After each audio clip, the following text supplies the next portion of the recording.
বন্ধুরা, গোলাপ হলো ফুলের রানী, আর আমরা সবাই ফুলকে ভালোবাসি। সবার বিশেষ দিনে এই ফুলের শুভেচ্ছা জানাই। তাই জন্মদিনের শুভেচ্ছা স্বরূপ ছোট্ট উপহার। হঠাৎ করে জানতে পারলাম আজ আমারই এক কলিগের জন্মদিন, তাই এই ছোট্ট ক্ষুদ্র উপহারটি তার হাতে তুলে দিয়ে শুভেচ্ছা জানাবো। আপনারা সবাই তার জন্য দোয়া করবেন।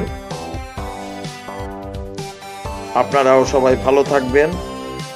ভিডিওটা কেমন লাগছে জানাবেন।